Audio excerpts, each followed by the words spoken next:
Praise God and welcome once again to Daily Manna. And thanks be to God, God's allowed us to make it to Saturday. I'm excited about it and glad that you're with us. And I know we're going to be blessed as we study the chapter number 4 moving forward.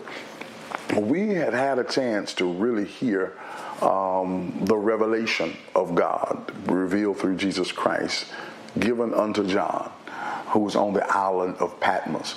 And while he was there, remember he heard a voice from behind him that he turned around to see the voice. I've always liked, still love that phrase.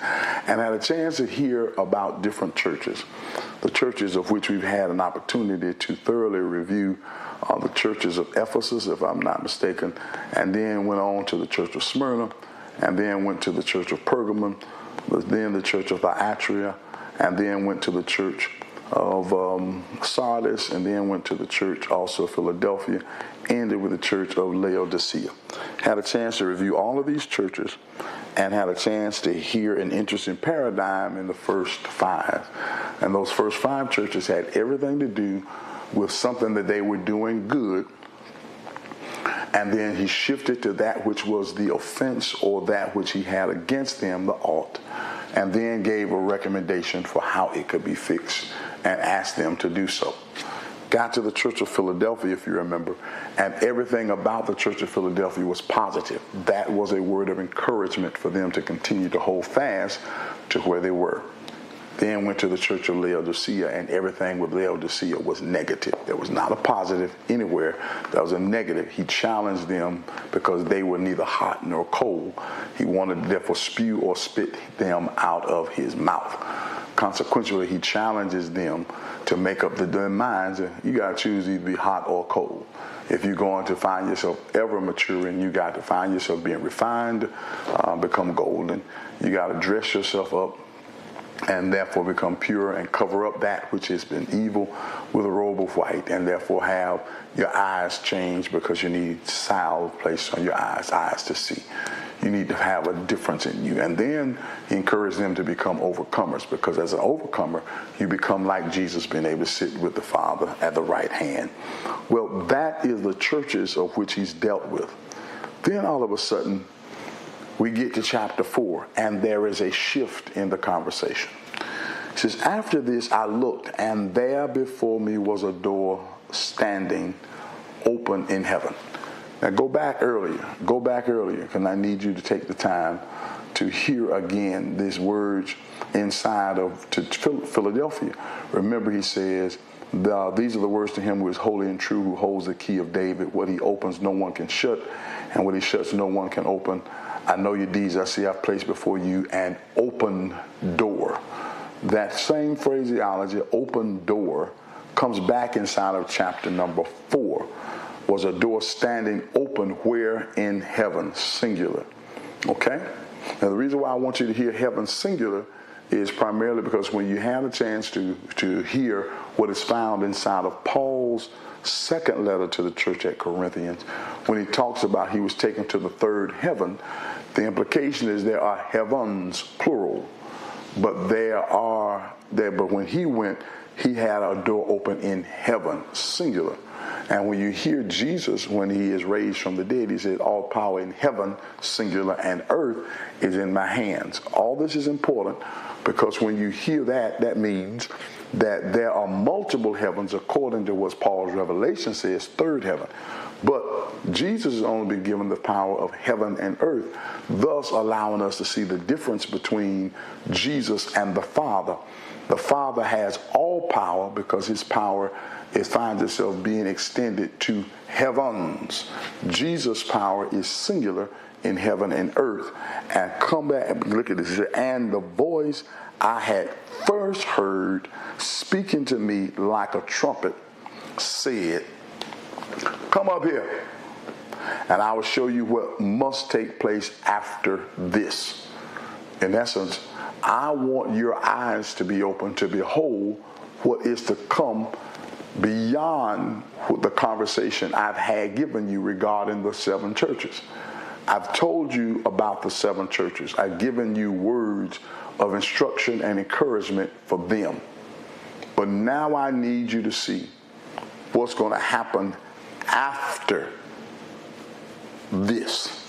At once I saw, I was in the Spirit, and there before me was a throne in heaven with someone sitting on it. And the one who sat there had the appearance of jasper and carnelian. A rainbow resembling an emerald encircled the throne. Surrounding the throne were 24 other thrones, and seated on them were 24 elders. Wow. They were dressed in white and had crowns of gold on their head. From the throne came flashes of lightning, rumblings, and peals of thunder. Before the throne, 7 lamps were blazing. These are the 7 spirits of God. Also, before the throne, there was what looked like a sea of glass, clear as crystal. In the center around the throne were 4 living creatures. They were covered with eyes in front and in back. Hear that again. In the center around the throne were 4 living creatures, and they were covered with eyes in front and in back. Interestingly enough, I want us to because this is a major digestion, because it's a matter of us having a chance to see the holies of holies throne, the throne of God, and the place where God resides, seated. The appearance of him is amazing as he gives the description of how he saw the divine, featured in what might be considered to be jasper and carnelian, and with a rainbow resembling an emerald encircled around the throne. That's powerful. But around him, around that same spot, was 24 chairs and 24 places of people were sitting. And these places represented places of 24 elders. And they found themselves with crowns, and while they were dressed in white. And from where they were, there were these flashing lights, blazing. And ultimately, these represented the 7 spirits. And ultimately, when you see that and hear that, it allows you to just hear the grandeur of what that place looked like. Strangely enough, when Paul had a chance to go to the 3rd heaven, he was not permitted to tell what he saw. John, the revelator, John, is given permission to tell what he saw. Peter couldn't, John could. The interesting thing about that is that John does not get something to keep him humble. Paul gets something that keeps him humble. He gets a thorn in the flesh, a messenger of Satan to buffet him. John doesn't. But both of them receive heavenly visions. Ooh, Lord have mercy. They both got heavenly visions. And the visions were about things that are and that are to come. And imagine you being able to see what heaven looked like, what the throne room of God looked like, and to hear that there were beasts that had eyes wrapped around their heads, eyes in front and back, in essence seeing everything, knowing everything, observing all things, which means that they were able to behold in every corner, every crevice, that which was going on, eyes around them, seeing all things. And that means when we find ourselves trying to do something in secret, hey, what we're being able to hear is that God knows. The eyes of the Lord are in every place. The eyes of the Lord are in every place. And these places in which this wonderful throne room was all in honor of God, and were all persons who were giving sacrifice, humility, and honor to God. And God was being glorified. El Shaddai, the great I am, being glorified in a great exalted place, high and being lifted up. train filling the temple. He is being glorified. He is being magnified. And yet this God, this amazing God that has persons who already worship him, who already honored him, considered it necessary to create humanity and to come amongst humanity to find out if humanity would love him and honor him based upon who God was and who God is in their lives without being forced to. Could they follow him without being made to give them the right to choose God or to discard God? Humanity was given the choice. And ultimately, children of God, so many times we have missed the mark. The creatures that sit around the throne of God can't help it. That's the assignment. They are in a place where they are always honoring the great I am. And you and I have been given a choice to honor him. They made to honor him, made to glorify him, made to see for him, made to allow him to behold. We have been given the opportunity to choose him. And how often do we mess up because we don't choose him? We choose everything but him. But I still love the song, I'd rather have Jesus more than anything. Choosing him means he really is the author and the finisher of my faith. Choosing him means I acknowledge his glory and I have not gotten a glimpse of what's there. But when I consider the works of your hands, Lord have mercy, the moon and the stars which thou hast ordained, I must say, what is man that thou art mindful of him? When I see what you've created, when I see what you made, I got to ask myself, who am I that you would even consider me worthy to therefore risk your only begotten son for me? And then I come back and say how great thou art. My. How great thou art. I see the rolling thunder. My.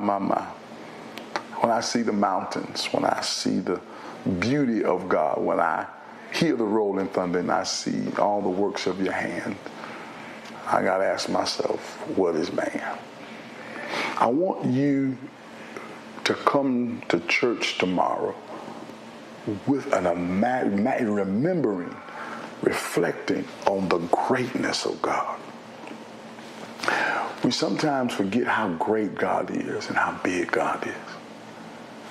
Those persons in the throne room acknowledge it. They see it. We do not see it with our natural eyes. But I want you to come with the beholding of the greatness of God. When I'm in by talking about my time going into a church, and I know I'm a little long today. My time when I was going into the church and some of the churches that were in Jerusalem when I went to Israel. When I went into those churches, a great percentage of them, I had to bow to go in. I had to bend down to come in the door. And I wondered initially, why was that? Until I understood that the buildings were designed that I had to humble myself. I had to bend over. I couldn't walk in straight up. I had to bend down to walk in.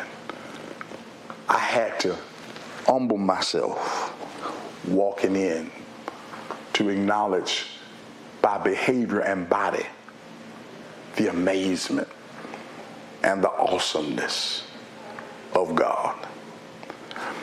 If we could ever allow ourselves to be humbled before him, coming into his presence, acknowledging who he is, then we would really have a different form of worship.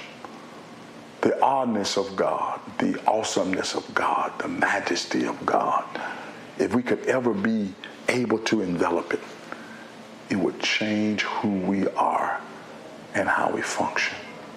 And if we could take that away from church and live it out within our community, our interaction with one another would be different. Oh my God. If we could just get to that place where we recognize that the hymn writer was correct when he wrote these lyrics and these words. O Lord, my God, when I in awesome wonder consider all the worlds thy hand hath made, I see the stars, I hear the rolling thunder, thy power throughout the universe displays. And when I think that God, his son not sparing, sent him to die, I scarce can take it in that on the cross my burden gladly buried, he bled and died to take my sins away. When Christ shall come with shout of acclamation and take me home, with joy shall fill my heart, then I shall bow in humble adoration and then proclaim, my God, how great thou art. How great thou art. How great thou art. I want us to go through this day remembering the awesomeness, the majesty, and the awesomeness of who God is. Bring it to church tomorrow. And let's see how the Lord blesses us. I'm over my time. I'm out of time. And I look forward to seeing you tomorrow. Church is 9:30. I look forward to you being there on the east side. It starts at 10 o'clock. Know that I love you. Thank you for your time. And God bless.